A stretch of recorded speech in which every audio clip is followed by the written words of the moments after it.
Okay, guys, so maybe let's go ahead and get started then. We'll give this chalkboard experiment a test and see how it goes. Please let me know what you think about it. This will maybe inform how I can go about things next semester.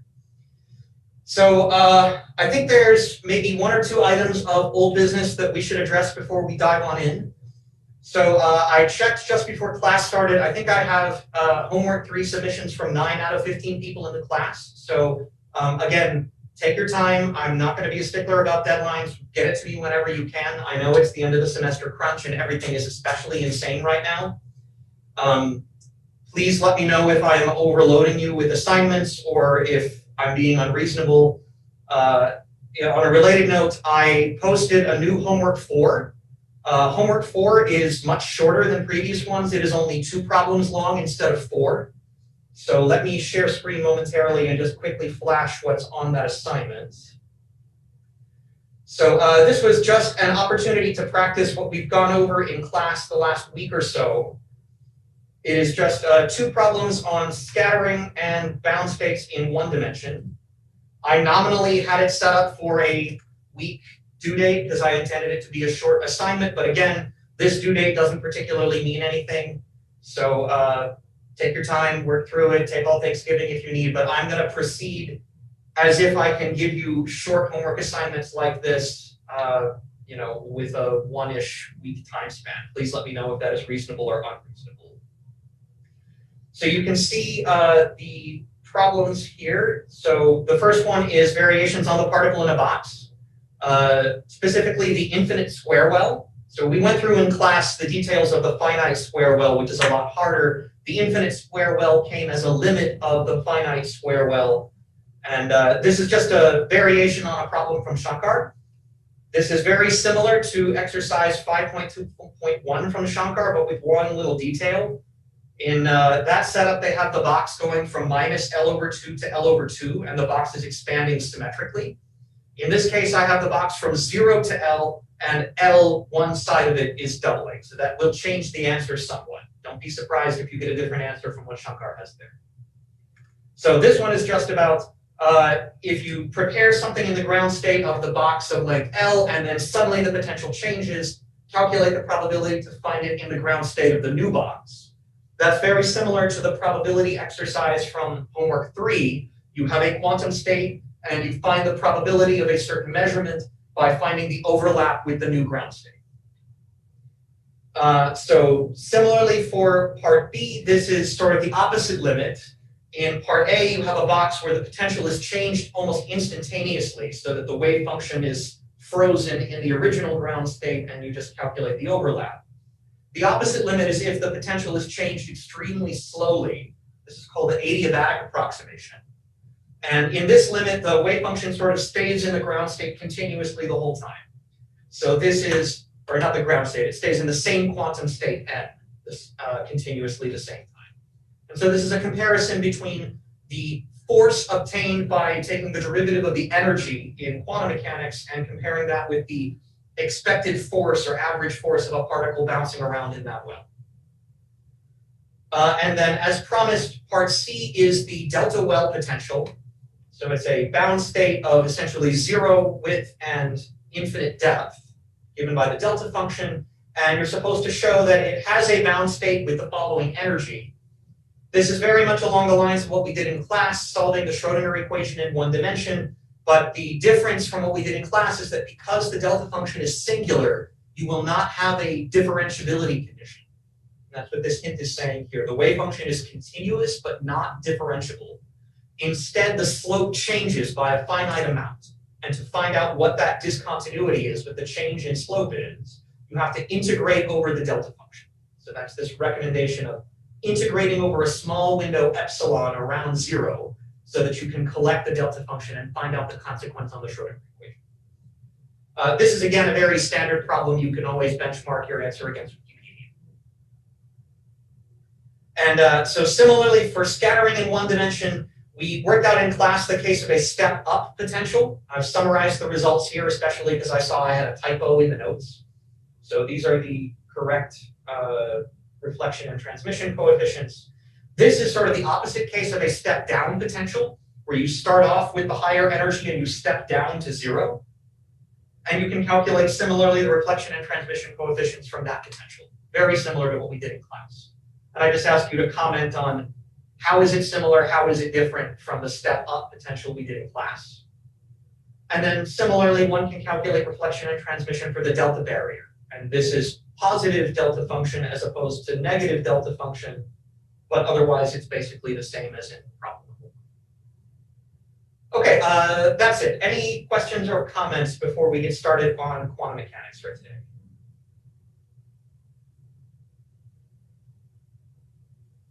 Okay. All right, in that case, I will start by writing on the board. Please yell at me if something is not visible or if I go off screen or something.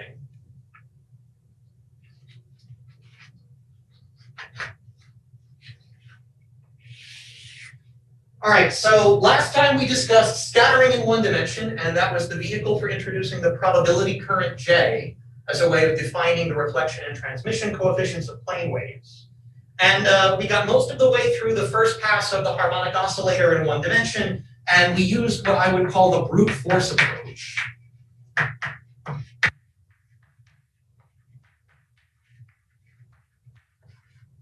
Where that brute force approach was basically just trying to solve the time-independent Schrödinger equation in position space as a differential equation.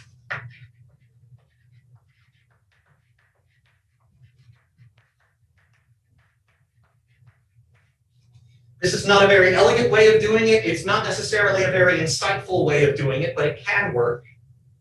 So when we did that, we first set up the Schrödinger equation. Second derivative with respect to position plus 2me over h bar squared minus m squared omega squared over h bar squared x squared. Sine x equals 0. Is this still looking okay when I'm writing formulas? I think it looks okay to me. Again, please yell if something is not visible. So this was the starting point, the Schrödinger equation in position space. We introduced or identified the characteristic scales of the problem.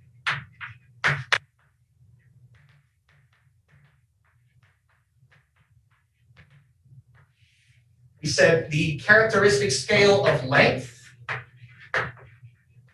was square root h bar over m omega, and the characteristic scale of energy was h bar omega.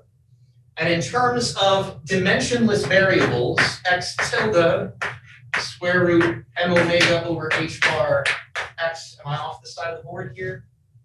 Almost.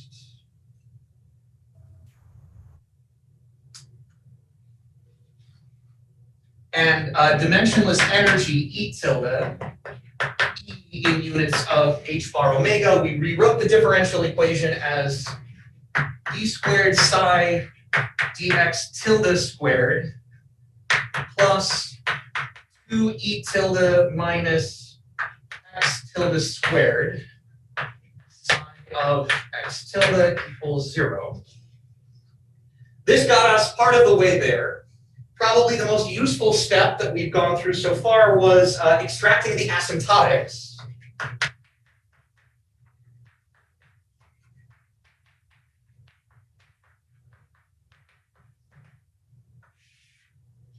So we examine the solution to this differential equation in the limit when the when the position goes to infinity.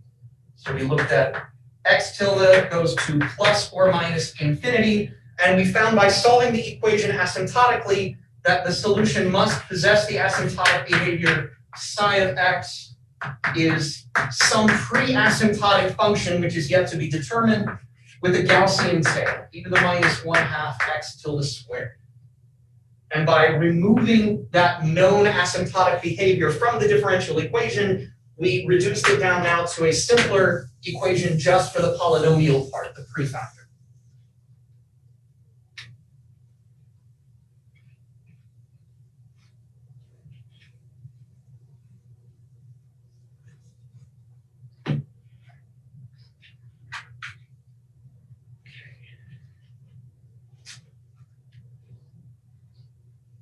So when we plug this asymptotic form back in, we simplified the differential equation to get just something in terms of the pre-asymptotic behavior.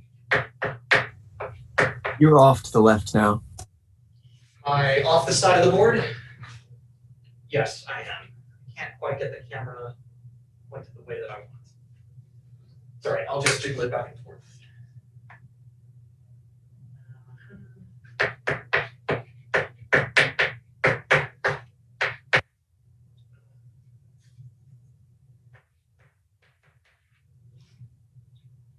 Double prime minus 2x f prime plus 2e minus 1f equals 0.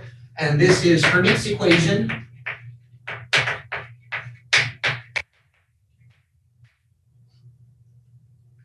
And about the place that we stopped was we attempted to construct a series solution, which is basically what you can try when you have no other ideas left.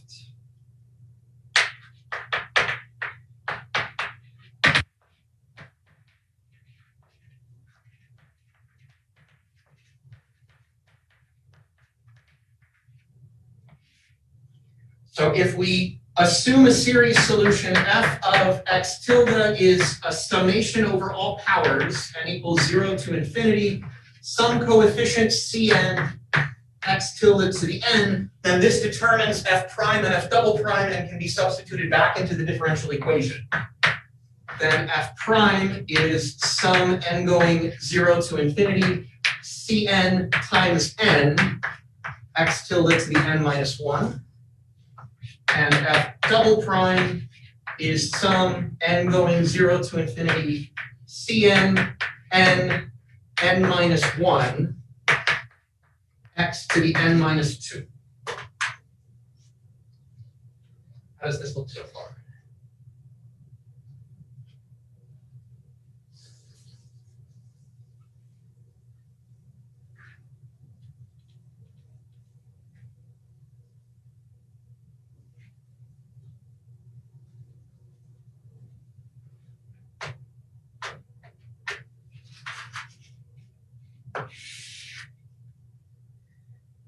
Okay, so when we plug this result back into this equation, I'm going to plug in f double prime, f single prime, and f. Notice that f prime comes multiplied with an extra factor of x, so that f starts as a series with power x to the n.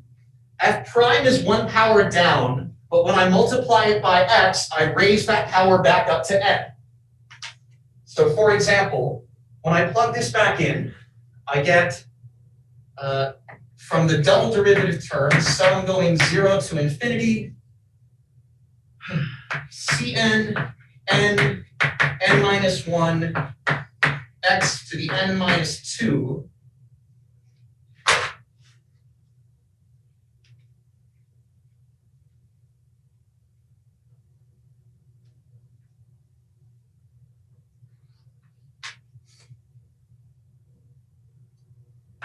plus, if I gather the other terms, sum n going 0 to infinity, 2e minus 1 minus 2n, cn x to the n.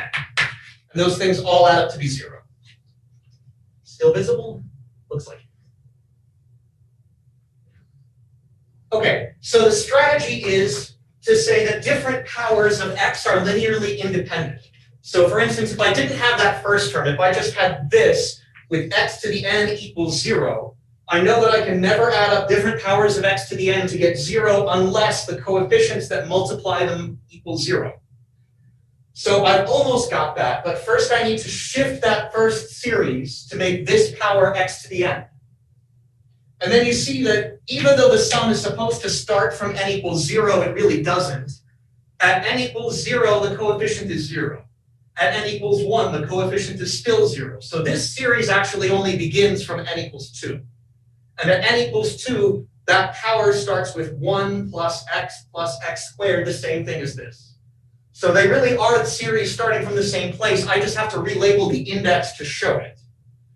So what I will do is I will define a new index.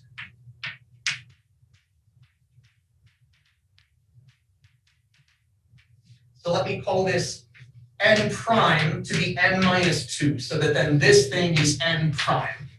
And then at the end, I'll drop the primes.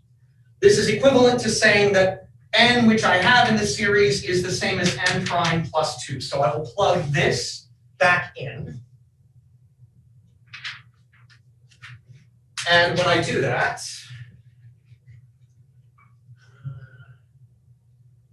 correct direction. Too far.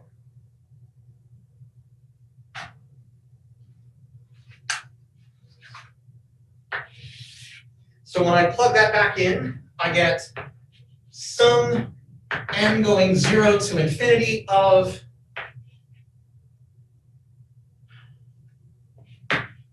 n plus 2, n plus 1, c n plus 2, plus 2e minus 2n minus 1 cn times x to the n equals 0. Okay, please holler if you can't read anything, or if I've written it poorly or something, or if the camera's pointing the wrong direction. Okay, so now we're in business. Now we have a superposition of all powers of x, and this can only be 0 if the coefficients are all 0. So therefore, we conclude that n plus 2, n plus 1, c n plus 2 must, let's just go ahead and move this to the other side, equals minus 2e minus 2n minus 1 cn. And this is a recursion formula, a recursion relation between the coefficient n and the coefficient n plus 2.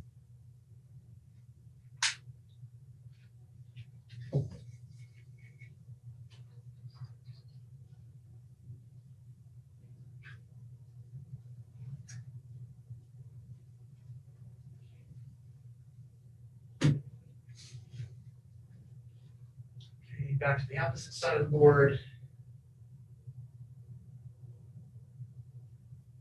You can zoom it out too. Sorry? You can zoom out Is okay? to cover all the board. I can't hear what you were saying about it. You can zoom the view out to cover all the board. Do you need me to zoom? Is that what you said? Yes, you can zoom it. Zoom in. All right, let's give it a shot. If I have to move the camera in any way, I think he was saying zoom out. zoom out. Oh, wrong way.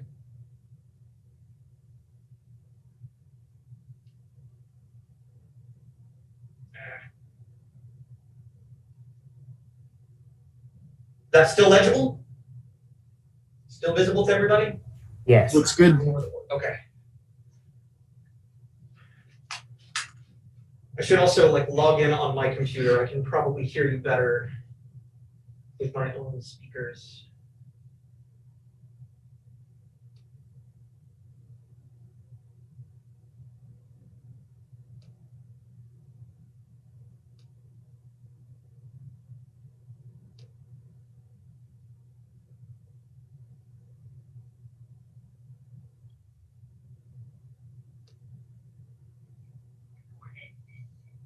Okay, maybe now you want.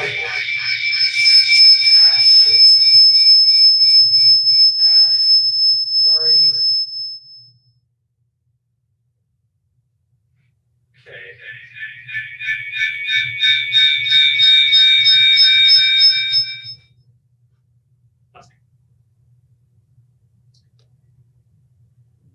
I will turn off my microphone.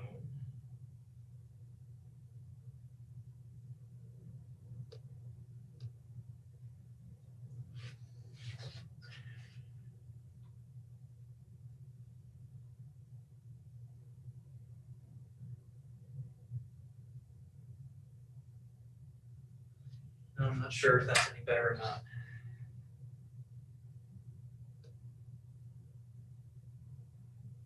Hello? Okay, hopefully Hello. this doesn't cause feedback. No, it's causing feedback. Okay, sorry, that didn't help. I'll keep it going as I was then. Okay, so the point of all of this was we obtained a recursion relation.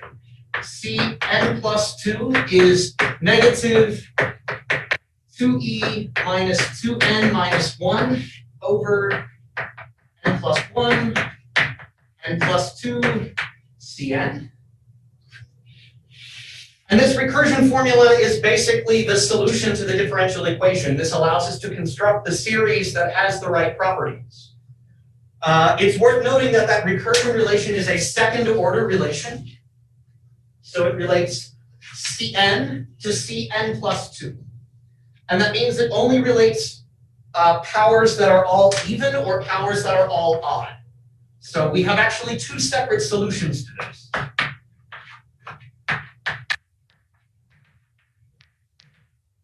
Two linearly independent solutions. If I start off with C0 and then I use that formula, then I will construct C2 x squared, C4 x fourth plus all even powers. If I start with C1, then I will construct all odd powers.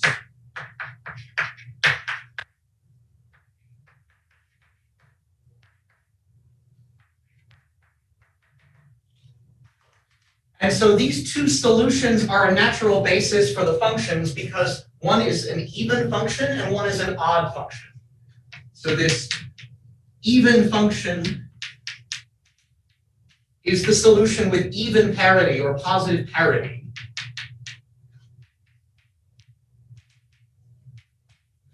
And this one is the odd solution with odd parity.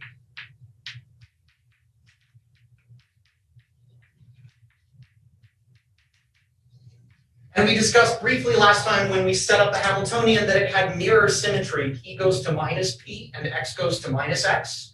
And that discrete symmetry is parity. So that's how you can anticipate ahead of time that you will have one set of even solutions, a different set of odd solutions.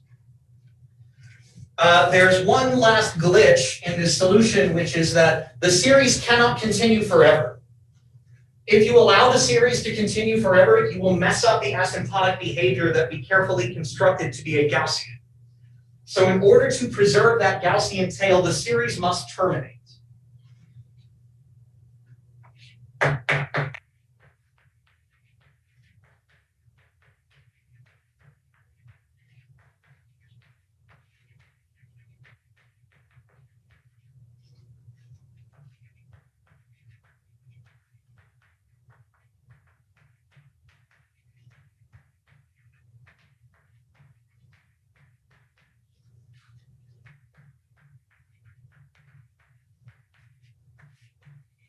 And the requirement that the series terminates can only be satisfied if that numerator in the recursion relation is 0.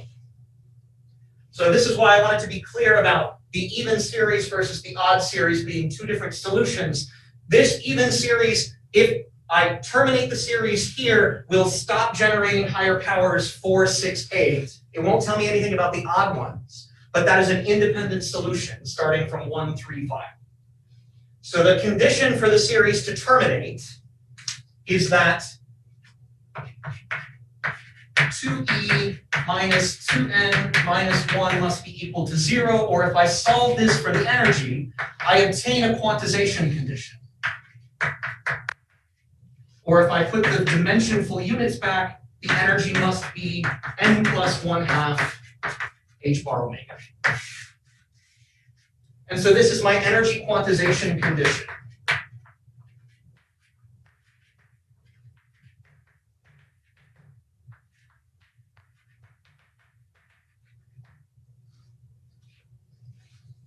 Let's see, when you do this, if n is the value at which this numerator becomes 0, then n is the last power in the series. There will be no higher powers generated because the recursion formula will be 0 from then on. So this quantization condition for fixed value of n gives you a polynomial of nth order. And that nth order polynomial is called a Hermite polynomial.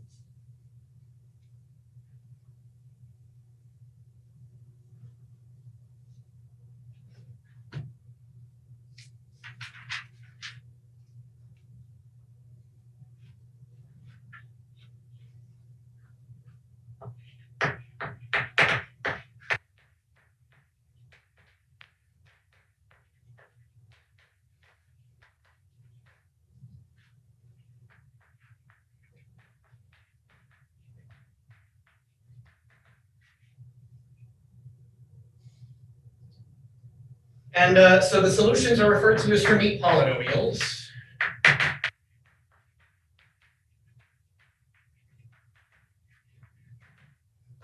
They are essentially defined by those recursion relations with certain conventional choices for that first coefficient C0 or C1. So the first few Hermite polynomials are H0 of x is 1, H1 of x is 2x, H2 of x is -2, 1 minus 2x squared, and so on. From this point on, the recursion relation generates all higher order ones in terms of the lower order ones.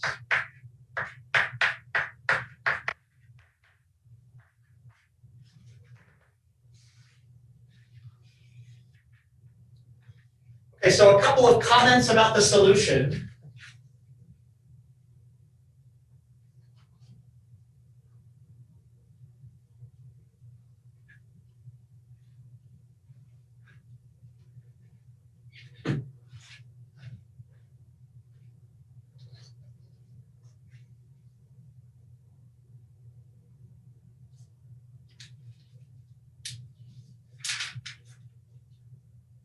Okay, so we have found the solutions are the quantized energy levels E sub n are n plus 1/2 h bar omega, the famous result.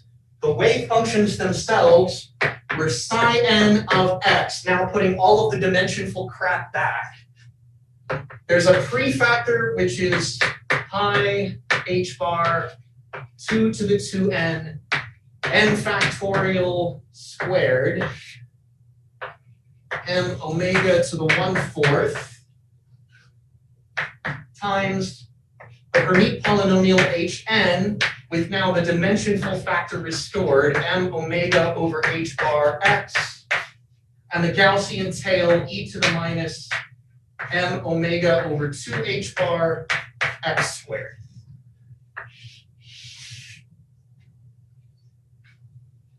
The Hermite polynomials satisfy various relationships among themselves, especially one that essentially is a manifestation of that recursion relation. Note the second order recursion relation h n plus 1 of x equals 2x h n of x minus 2n h n minus 1 of x. A few other observations before we shift gears on the harmonic oscillator. We see one, that the energy levels are quantized.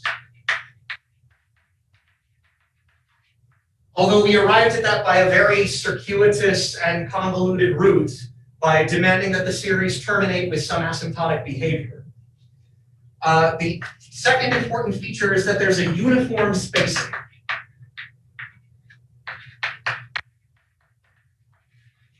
That the gap between energy levels, delta E, is exactly 1 unit of h bar omega. And so we can think of this as creating or destroying quanta of vibration, so that every time you increase from n to n plus 1, you are adding in a new quantum unit of vibration, which is referred to as a phonon.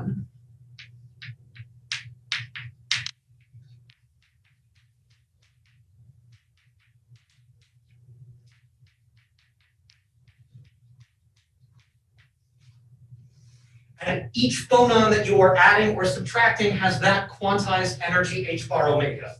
It's a little bit silly to talk about phonons for a single harmonic oscillator. Normally, phonons are waves that propagate through a crystal, where you have many coupled harmonic oscillators, but the essence is the same.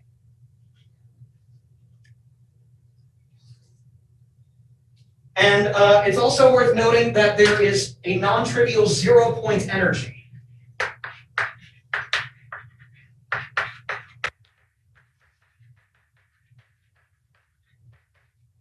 You guys still see if I write down there on the bottom of the board? Yes, definitely. Okay, thank you. Okay, and the 0-point energy is this 1/2, so that even in the ground state, so E0, still has non-zero energy 1/2 h bar omega. And it's interesting to note that that ground state is a Gaussian. The polynomial part is 1. And so your wave function is just the Gaussian. And so one can learn a little bit about how much of that energy comes from kinetic energy, how much of it comes from potential energy by using uncertainty principle arguments about the Gaussian. Okay, any questions about the brute force approach to solving the harmonic oscillator before we do it a better way?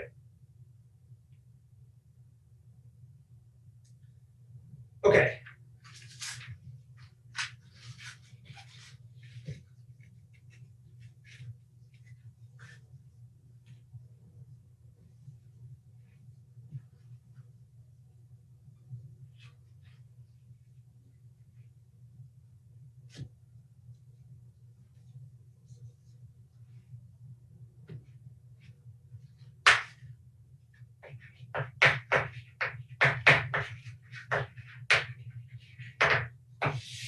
So the better way to solve the harmonic oscillator is algebraically. And for those of you who have worked through homework set 3, there's a close relationship to this with the rotational symmetry between position and momentum that was discussed in the homework assignment. So if we go back to the operator for the Hamiltonian, h equals p squared over 2m plus 1/2 m omega squared x squared. What we can do is we can diagonalize the Hamiltonian directly at the operator level without even constructing a differential equation for it. And the reason is that the harmonic oscillator Hamiltonian is something which is quadratic in 2 different variables. And I know how to factor a difference of squares. So what we would like to do is to factor this into a product. So the idea is essentially if I have x squared plus p squared in some nice dimensionless units where everything is classical, I can factor that and write that as x plus ip, x minus ip. And that funny combination of position and momentum, which looks like sort of a 45-degree rotation in complex space. The behavior of these operators is the thing that's going to control the behavior of the Hamiltonian. Now the story is a little bit more complicated than this because these are operators with hats on them that do not commute. But if I start off constructing this object, I can just pay the price of the commutator and deal with it when it arises. So the operators that we will define look like this, but they also include the dimensionful constants as well as these factors of 1/2. So the 2 operators that we will factor this into are called A, which is square root m omega over 2h bar x plus I square root 2m omega underneath 1. And if this is one of these pairs, then the other one is its complex conjugate or its adjoint. So the other operator is A dagger, which is square root m omega over 2h bar x minus I square root 1 over 2m omega.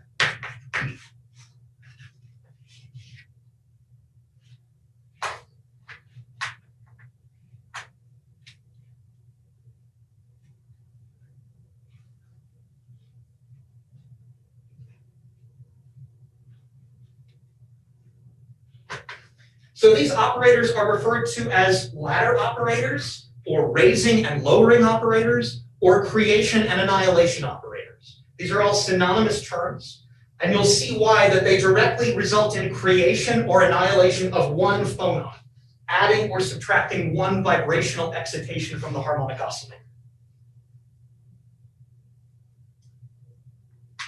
All right, so if I multiply these things out, if I have A dagger times A, if I plug these formulas in, I get p squared over 2m over h bar omega plus 1/2 m omega squared x squared over h bar omega. And there's also a commutator term because these are operators that do not commute. I over 2h bar times the commutator of x with p. Aside from that last term, it all works beautifully as one would like in classical mechanics. The quantum price that you pay is that now this extra term, when I plug in that this commutator is I h bar, I get minus 1/2. Yes. So all of this is my Hamiltonian expressed in dimensionless units. So this gives me A dagger A is equal to the dimensionless Hamiltonian in units of h bar omega minus 1/2, or equivalently, the Hamiltonian is equal to A dagger A plus 1/2 h bar omega. And we can find all the information about the spectrum of this Hamiltonian by examining the algebraic properties, the commutation relation specifically, of the creation and annihilation operators. Still okay? Still visible? Yes. Okay.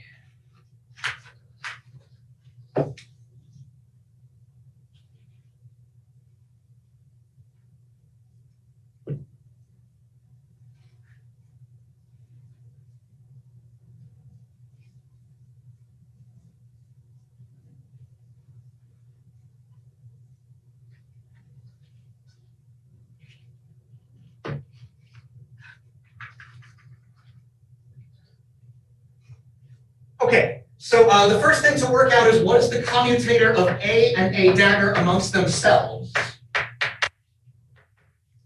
Commutator of A with A dagger, if I plug in the definition, square root m omega over 2h bar x plus I square root 2m omega h bar under 1 p with A dagger, which is root m omega over 2h bar x minus I 2 m omega h bar under 1 p.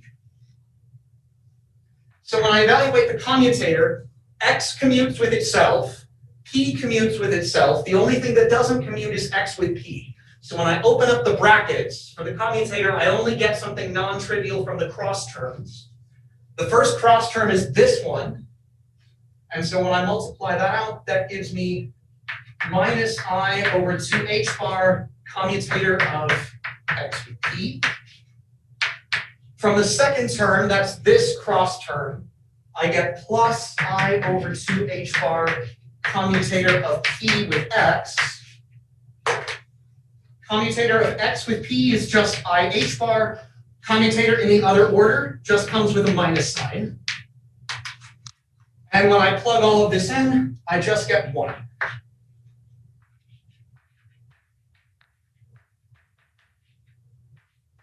Different kind of commutation relation than we've encountered thus far with canonical pairs. But you'll see that this commutation relation is sort of at the heart of the ladder of solutions.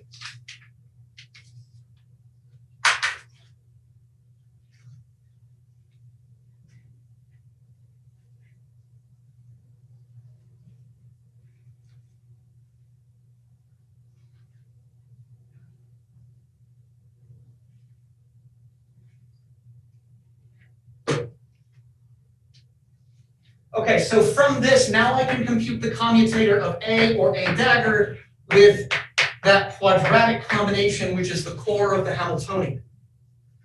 From the rules of commutator algebra, it's sort of like a product rule setup. This commutator is commutator of A with A dagger, where A pops out the back, plus something where A dagger pops out the front, commutator of A with A. So obviously, any operator commutes with itself. This thing is 0. And we just worked out that this commutator is 1. So commutator of A with A dagger A is A.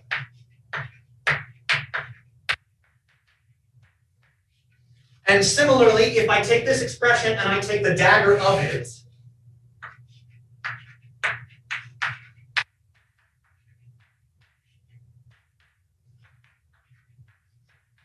you may recall that the commutator is anti-Hermitian. So when I take that dagger, I switch the order of the operators, and that generates a minus sign in the commutator. So this gives me, if you like, this is commutator of a dagger A, still have to take the dagger of it with a dagger. The order gets swapped because you take the dagger of a product. The dagger of this object is itself. This thing is explicitly Hermitian. And so what I get is, let me squeeze it over here. Commutator of a dagger with a dagger A is minus a dagger. So now you can sort of see where that raising and lowering is going to start to come from. I get +1 here, -1 there. That's going to be associated with jumping up or down one quantum level.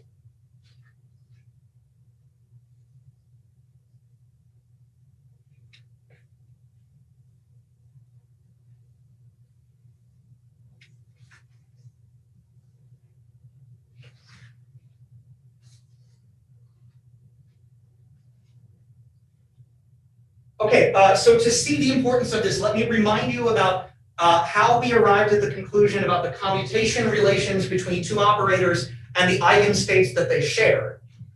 We saw that if two operators commute, then that means that they share a common set of eigenvectors.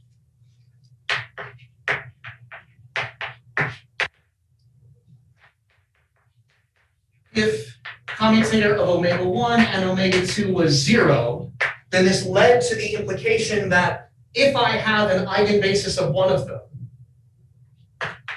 let's say if omega-1 acting on some eigenvector gives back the eigenvalue times the eigenvector again, then because of that commutation relation, I can learn something about what happens to omega-2 on that state. We saw that then, if I have omega-1 on omega-2 on that same state, then I can use the fact that they commute to reverse the order.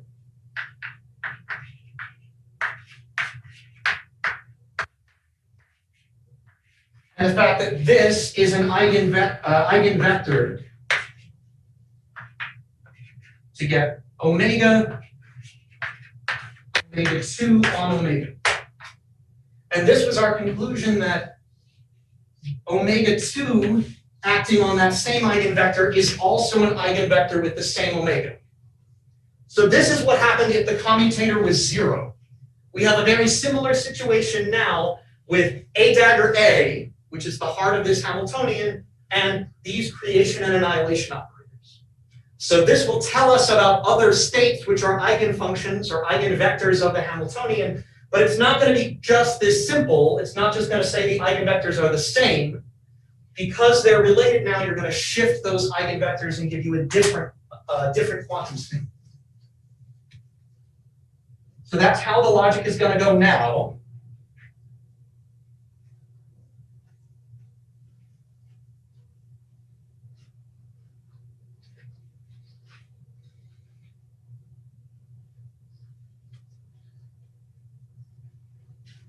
So suppose we have a quantum state n, which is an eigenstate of a dagger A. This is like the nth level of the Hamiltonian.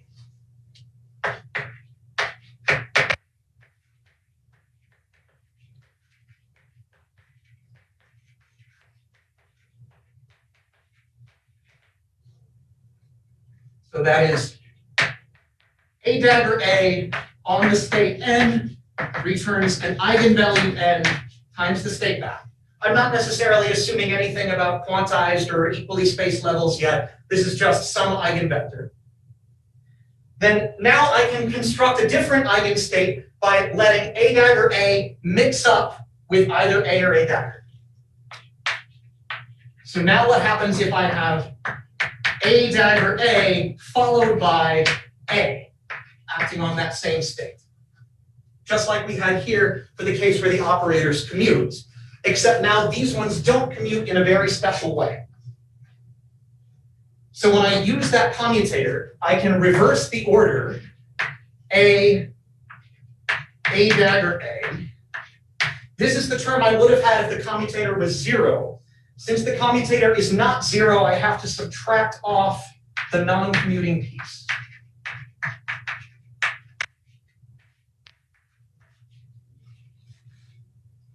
So we just worked out that this commutator is A. And when this operator, A dagger A, acts on N, that's an eigenvector of this operator. So this is just going to return back the eigenvalue N. And now you can see why this is going to work, because I have the same operator A left over here and that same operator A left over here. So when you evaluate this, you get N minus 1 A N. And so we conclude that A times N is also an eigenvector of A dagger A, but it's not an eigenvector with the same eigenvalue. If this commutator were 0, then this would be N, and you would say this is a shared eigenvector for both of them. Instead, it's a different eigenvector. It's the eigenvector whose eigenvalue is exactly 1 unit lower. And so this operator A is a lowering operator that takes the state N down to the state N minus 1.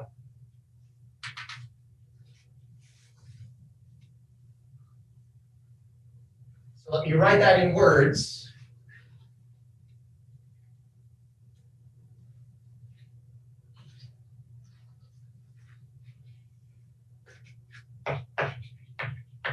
So thus we conclude A acting on the state N is an eigenstate of A dagger A with a different eigenvalue N minus 1. Oops. Parentheses N minus 1. So this implies that this operator gives me something proportional to that corresponding eigenvector. It is a different eigenvector. So A acting on the state N gives me some coefficient. We can determine what it is from normalization constraints times the state N minus 1. I should also mention that when we went through this in the beginning of the semester, we were extremely careful about the case of degeneracy. And in general, one can also worry about degeneracy here, but for the simple problem in one dimension we luck out, one can show, and Shankar has a nice discussion on page 176. It's not too complicated, but I don't want to get into it here. You can show simply that there are no degeneracies for bound states in one dimension. So there is no degeneracy here. Okay. So in a similar way, if I go back here and I ask what happens to A dagger A followed by A dagger, I will replace that commutator now with the one involving A dagger, and instead of getting A, I will get negative A dagger. I'll get the same thing back, but instead of minus 1, I'll get plus 1. And so this is how you obtain A dagger on the state N is some other coefficient, which it turns out by hermiticity is related to this one. Let's see, so this gives me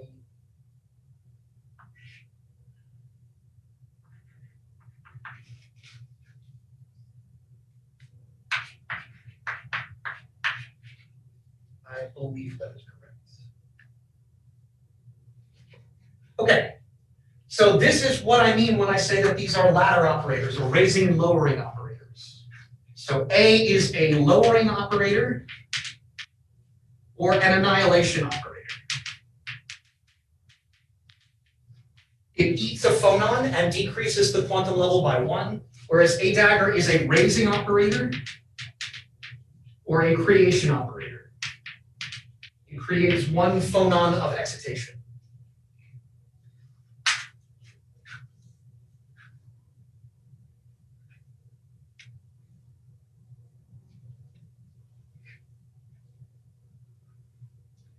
So you can see that this immediately gives us the entire spectrum of eigenstates. If I have 1 ground state, then by applying A and A dagger to it, I can raise the entire ladder of states above it or lower the entire ladder of states below it.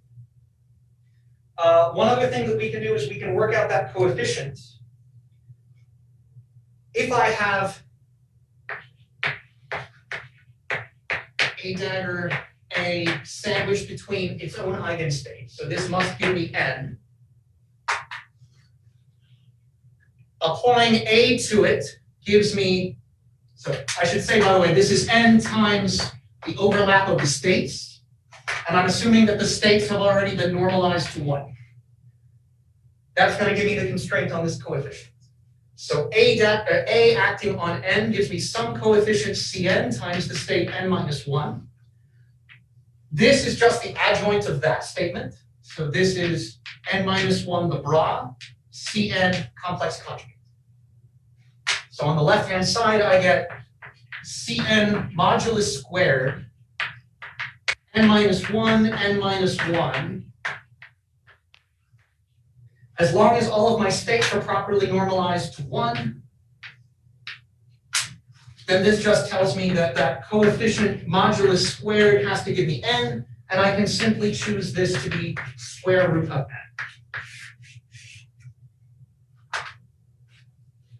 You can put in a complex phase if you really want to, but it doesn't do anything.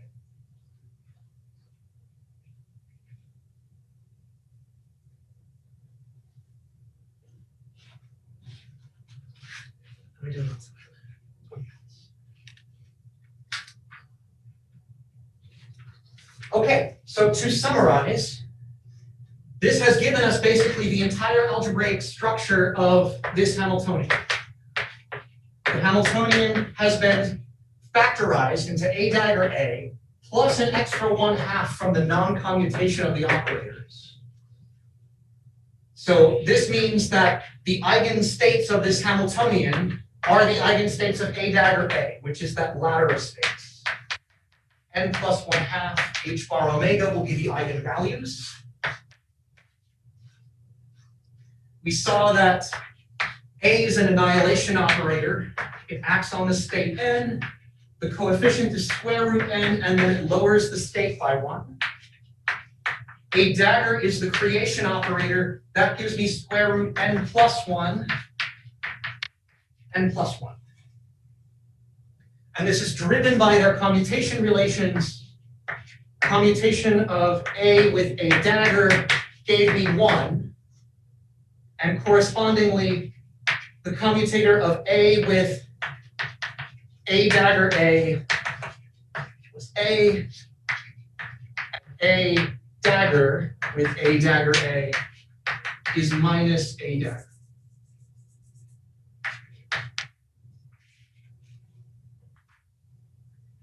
It's worth mentioning that this combination A dagger A just counts the level n of the oscillator. So this A dagger A is sometimes called the number operator.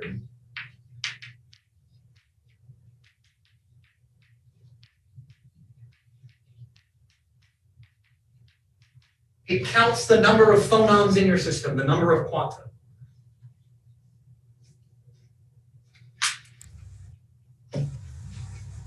So this has given us the energy levels, although we haven't yet found the ground state. All this has really said is that there is a massive tower of eigenvectors whose eigenvalues all differ by 1 unit. They could go all the way up to plus infinity. Could they also go down to minus infinity? The answer is no, that shouldn't be possible because my Hamiltonian was explicitly positive, right? It was built out of a sum of squares. It should never be possible to take that thing negative. And so that means that if there is a state to lower, A acting on it should decrease that quantum state by 1.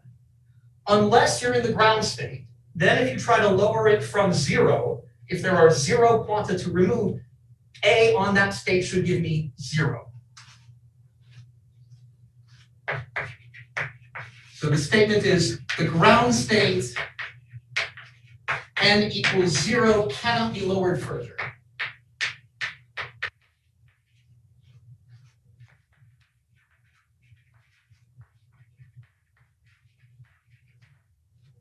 If you try to annihilate a phonon out of the vacuum of phonons, it doesn't exist.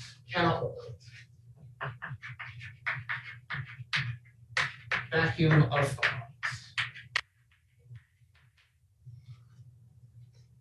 So So this condition is what defines the ground state.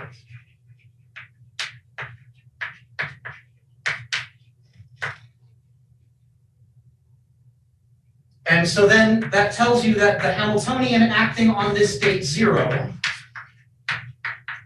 A dagger A plus 1/2 h bar omega acting on the vacuum. If A acts on the vacuum to get 0, then this whole term is simply 0. And this is what shows that there is a minimum energy to the oscillator 1/2 h bar omega times its ground state. And from this ground state, there is an infinite tower of excitations above it. You can always add a phonon.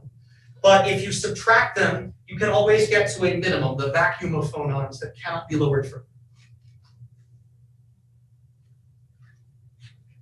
Okay, great. So we have figured out the energy levels directly from the algebra of the harmonic oscillator. What about the functions? They were these complicated Hermite polynomials that we bent over backwards to construct from the differential equation. What about them? Well, if everything about the harmonic oscillator is controlled by A and A dagger are built out of X and P. So I can construct any information that I want about X and P by inverting the relationship to A and A dagger. So if I go back to my definition of A and A dagger and I just take linear combinations of them, I can construct X as just a multiple of A dagger plus A. And if I know what A and A dagger do easily, then I can quickly figure out what X does. Similarly, P is just the opposite linear combination.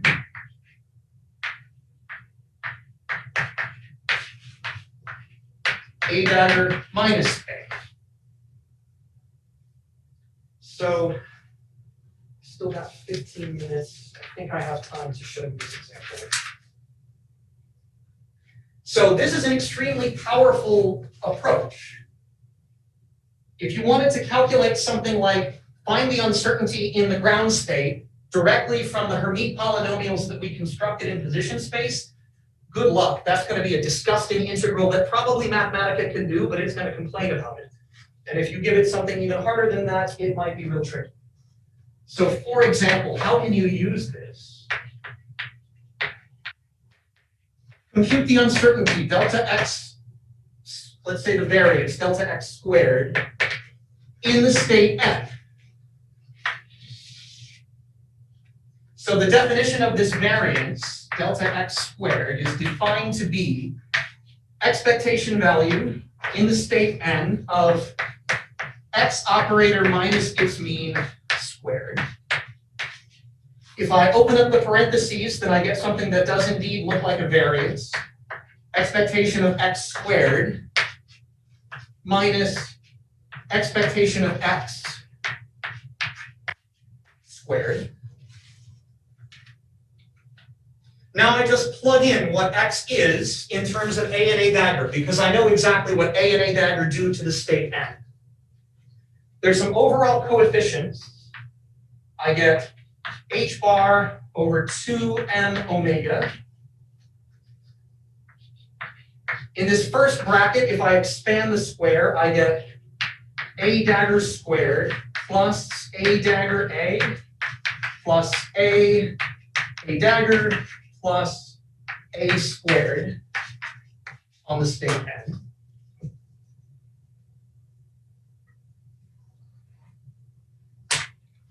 And the piece that I have to subtract off is 1 over 2m omega underneath h bar and A dagger plus A n, and then I square it.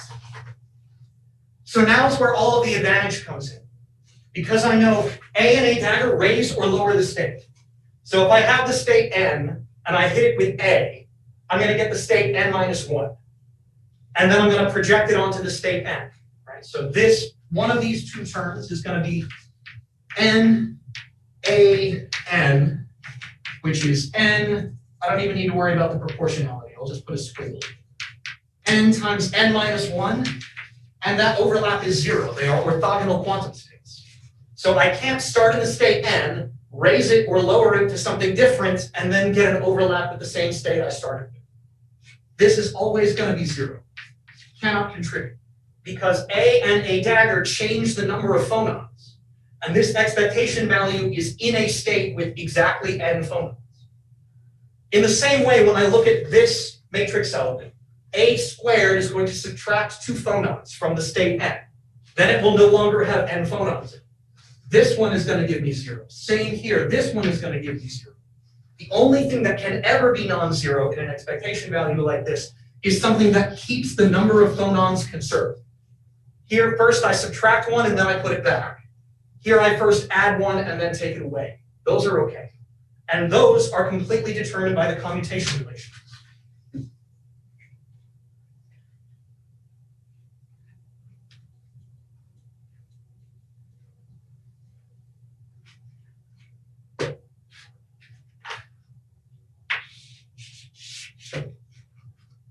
So continuing, we found already that expectation value of x was 0. The average value of the position in the oscillator is 0. And so we're finding now average value of x squared, which is the entirety of what the uncertainty is. This is 2m omega underneath h bar. And I have A dagger A plus A dagger. So A dagger A is easy. These things are eigenstates of A dagger A, so this just gives me a factor of n. This one is in the wrong order, but I can fix that by using the commutator. This thing is just A dagger A minus the commutator in the other order. A with A dagger. That color is very, very difficult to see, by the way. So again, A dagger A sandwiched between these states is going to give me n, and this commutator is just 1. So all I end up with is h bar over 2m omega 2n plus 1. So this is expectation of the position squared, and that's also equal to the uncertainty delta x squared, since the average value is 0. So the point was, if you try to solve things directly in position or momentum space, you're going to make it infinitely more complicated than it needs to be, because the natural operators are A and A dagger, and you can quickly construct all the information you want about x and p by using A and A dagger. This would have been a very difficult result to obtain directly from the position space solutions. Okay, so to finish showing you that algebra is everything, we can use repeated application of the creation operator to construct any quantum state we want. So starting off with the ground state, the condition for the ground state is that it is totally annihilated by the annihilation operator. So if I take this and I plug in the definition of A in terms of x, with these h bars and omegas x plus minus IP, then that will give me the differential equation for the ground state. That one we can trivially solve to get the Gaussian.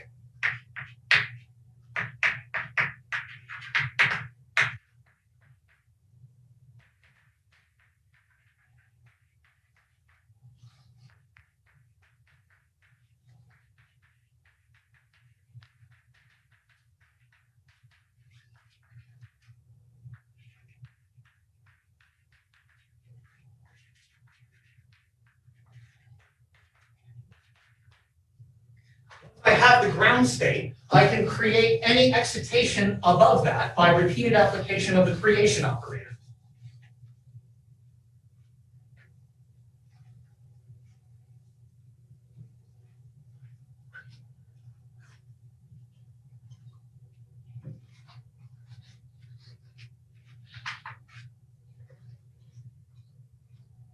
So we saw that the creation operator A dagger acting on the state, let's say n minus 1, gave us square root of n times the state n. if I just divide by square root of n, this is telling me that the state n is constructed by letting a dagger act on the state n minus 1, and then I just have to compensate with this factor of square root of n. But then a state n minus 1 can also be obtained from the state below it. So that is a dagger over root n, another a dagger over root n minus 1, acting on the state n minus 2. And if I just repeat this process down to the vacuum itself, then I get a dagger n times, and I complete the factorial inside the square root.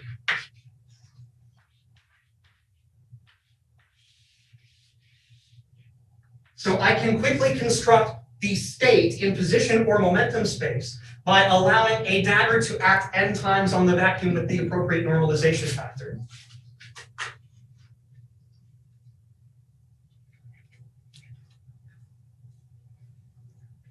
And this gives me a better representation of the Hermite polynomials than the series that we started with.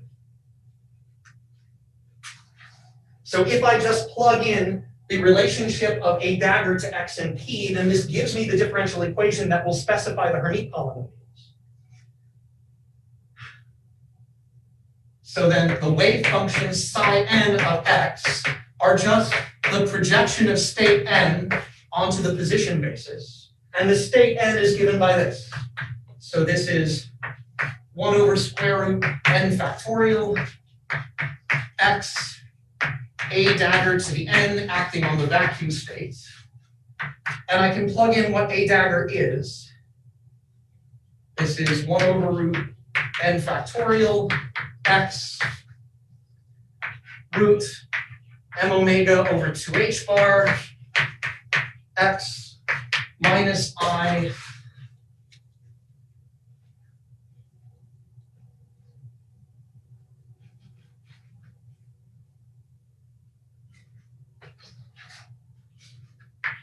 root h bar over 2m omega p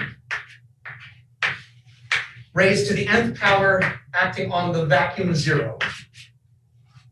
And in a position basis, x hat just gives me x, and in a position basis, p is just a derivative.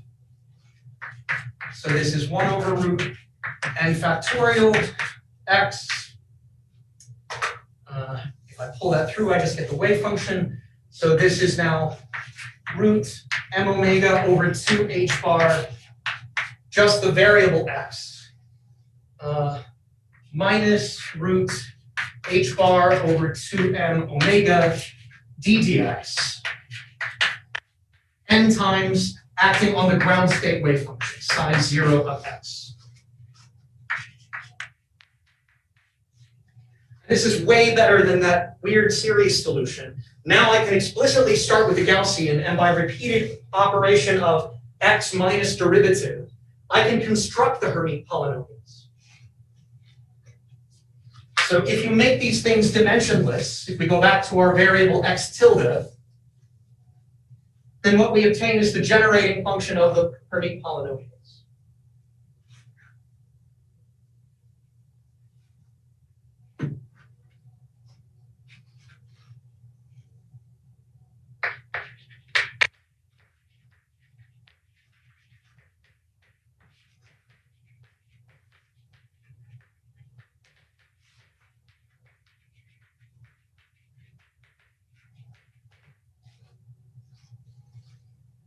So in terms of the dimensionless variable x tilde, which is square root m omega over h bar x, this solution is psi n of x tilde is overall normalization factor was 1 over square root n factorial. I have 1 over 2 to the n over 2. That's this square root of 2 n times. And what I'm left with is x tilde minus d dx tilde in dimensionless units to the n on psi 0 of x tilde. If you compare that with the solution from position space to figure out what part of this is the Hermite polynomials, this part of the normalization factor was there, and this expression is just Hermite polynomial number n in dimensionless units times the Gaussian tail. And not only that, but that ground state was just the Gaussian in dimensionless units. So that ground state was m omega over pi h bar to the 1/4 e to the minus 1/2 x tilde squared.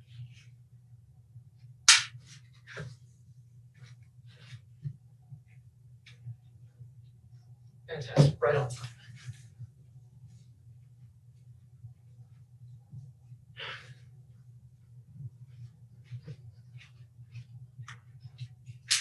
And so what this gives us is an even better way of generating the Hermite polynomials than that series.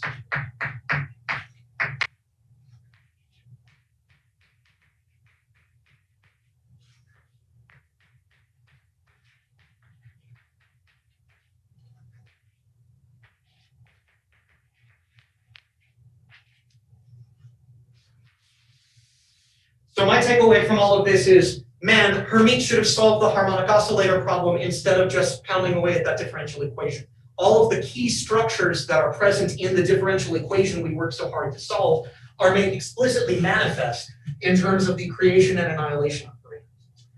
This approach is so powerful because it takes the operator and it factorizes it. So you are effectively diagonalizing the Hamiltonian directly at the operator level without needing to choose a basis. And we will find multiple other examples, starting with rotations next, where we can do the same thing, where you have essentially a quadratic formula that can be factored, and using the same kind of raising and lowering operators with their own algebra, we can generate the solutions directly. I think it's worth closing off by quoting Shankar. He says, if you understand this chapter thoroughly, then you should have a good grasp on how quantum mechanics works. Any questions or comments for me? What did you think about this Blackboard approach? Is that okay? Did that work? I think the Blackboard was really good, except for that red chalk that's right above the red is not ground visible. state. The red is very hard to see. Also, what pages is this last section in Shankar? So all of this is I guess I mean specifically the last equation that you have up on the board. Sorry, I couldn't hear the question. I just meant specifically the last equation you have on the board. Oh, the last equation. Let me find it for you.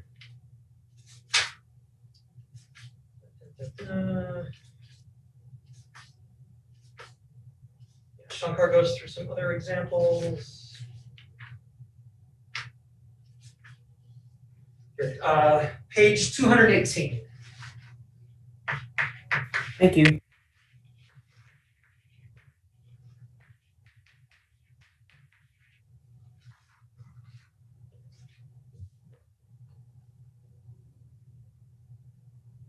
Okay. Thank you guys very much. And on Thursday, we will discuss rotations.